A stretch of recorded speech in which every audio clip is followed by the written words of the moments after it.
जय श्री कृष्ण मित्रों, आइए देखते हैं सुमित ज्ञान यूट्यूब चैनल में। आप लोगों से आग्रह कि हमारी वीडियो में अंत तक बने रहें, जिससे कि आप लोगों को पूरी जानकारी मिल सके कि भगवान श्री कृष्ण ने अर्जुन के लिए महाभारत के युद्ध में जिस समय गीता उपदेश सुना करके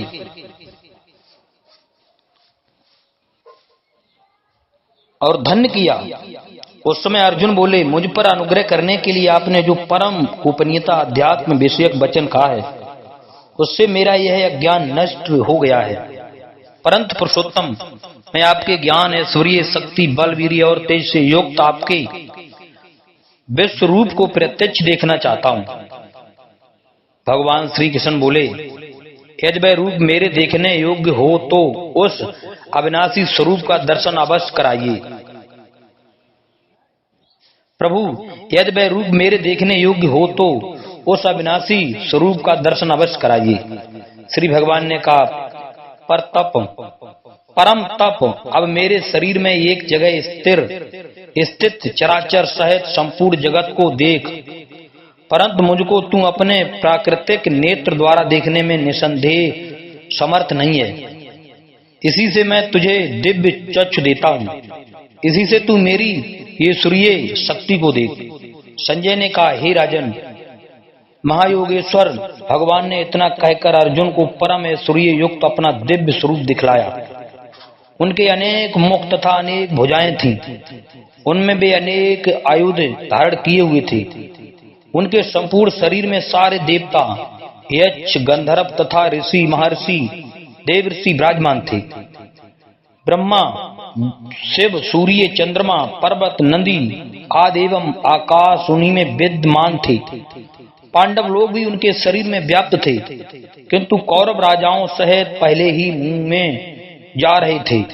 श्री भगवान बोले, तू केवल निमित्त मात्र बन जा, इन्हें तो मैं पहले ही नष्ट कर चुका हूं। इस समय लोगों का नाश करने के लिए मैंने शरीर धारण किया है।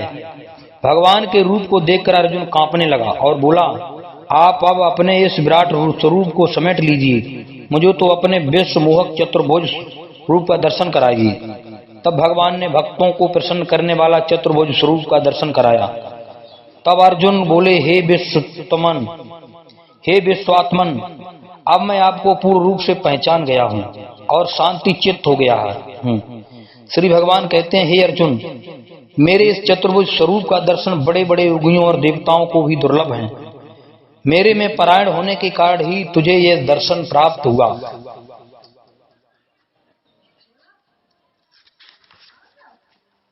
भक्ति योग। अर्जुन ने पूछा, विश्व पालक, आपके दो प्रकार के भक्त हैं, एक जो आपके सगुण रूप की उपासना करते हुए भजन, कीर्तन और पूजन में लीन रहते हैं, दूसरे जो निर्गुण स्वरूप का ध्यान करने वाले होते हैं। कृपया बताएं कि इन दोनों में कौन भाव और कौन सा भक्त श्रेष्ठ है। श्री भगवान कहते हैं, हे अर्जुन, जो भक्त मुझे सगुण रूप में मानकर एकाग्र मन से मेरा भजन कीर्तन किया करते हैं, वे मुझे बहुत प्रिय हैं।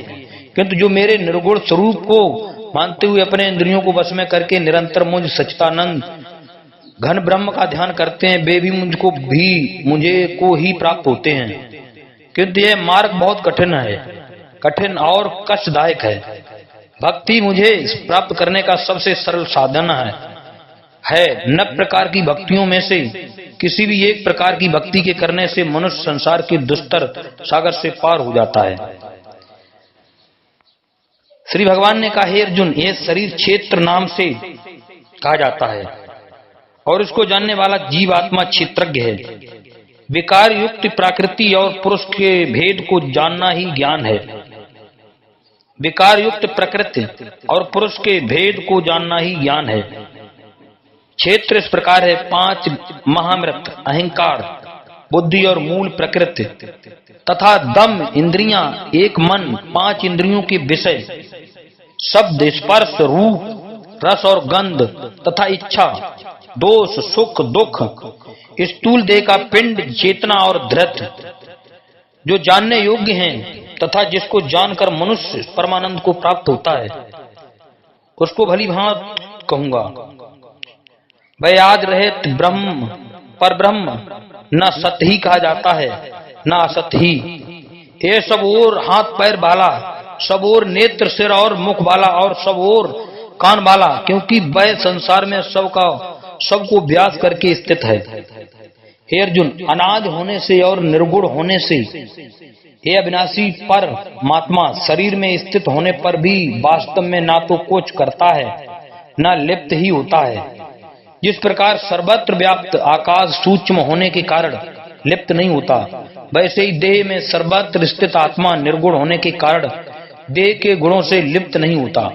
हे अर्जुन, जिस प्रकार एक ही सूर्य इस संपूर्ण ब्रह्मांड को प्रकाशित करता है, उसी प्रकार एक ही आत्मा संपूर्ण क्षेत्र को प्रकाशित करता है। इस प्रकाश की समाप्ति पर ही मृतावस्था आती है। श्री भगवान बोले, हे अर्जुन, नाना प्रकार की सब योनियों में जितने शरीरधारी प्राणी उत्पन्न होते हैं, उसमें मेरी महत ब्रह्म स्वरूप प्रकृति सबकी गर्भ धारण करने वाली माता है और मैं ही बीज की स्थापना करने वाला पिता हूँ। हे अर्जुन, सतगुण रजोगुण और तमोगुण ये प्रकृति द्वारा तीनों गुण अविनाशी जीवात्मा को शरीर से बांधते हैं।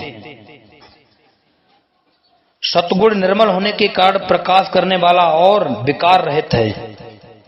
यह सुख के संबंध से और ज्ञान के अभिमान से बांधता है, ज्ञान के अभिज्ञान से बांधता है, जिससे इसकी प्रबलता रहती है। वह मृत्युपरांत उत्तम लोकों को प्राप्त करता है। जब देह में विवेक शक्ति उत्पन्न होती है, उस समय जानना चाहिए कि सत्व गुण बढ़ा है। राग और रजोगुण किसे कहते हैं? राग रूप रजोगुण कामना और आसक्ति से उत्पन्न होता है। राग रूप रजोगुण कामना और आसक्ति से उत्पन्न होता है। यह इस जीवात्मा को कर्मों के और उनके फल के संबंध से बांधता है। जिसमें इस गुण की प्रबलता होती है, वह मृत्युपरांत मनुष्य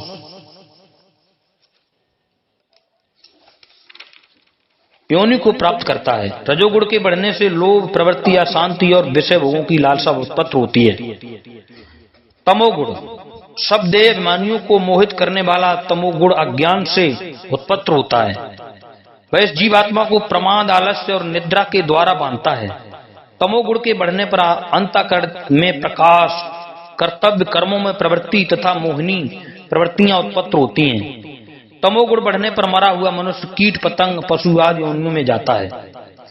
जो मनुष्य इन गुणों से रहित होकर संभाव से परमात्मा का चिंतन करता है, वह मृत्युपरांत मुझे प्राप्त होता है। अर्जुन ने पूछा, भगवान, तीनों गुणों से परे रहने वाले मनुष्य के क्या लक्षण हैं?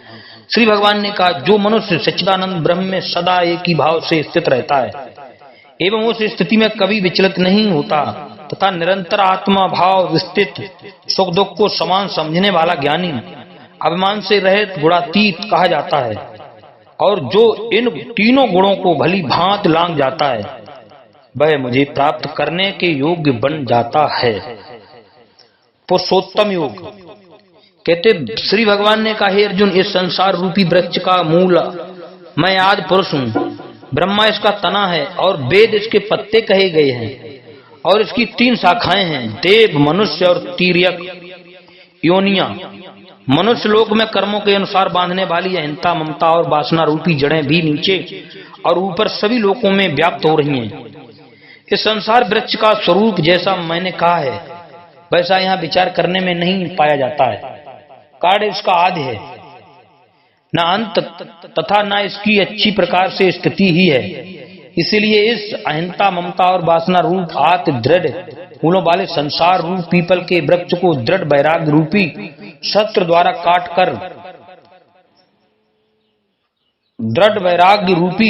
द्वारा काटकर उस परम पद रूप परमेश्वर को भली भांत खोजना चाहिए, जिसमें गए हुए पुरुष फिर लौटकर संसार में वापस नहीं आते। जय श्री कृष्ण मित्रों, हमारे चैनल को सब्सक्राइब करें, लाइक करें और भी ज्ञानवर्धक वीडियो आप लोगों को सुनने के लिए मिला करते रहेंगे। जय श्री कृष्ण मित्रों।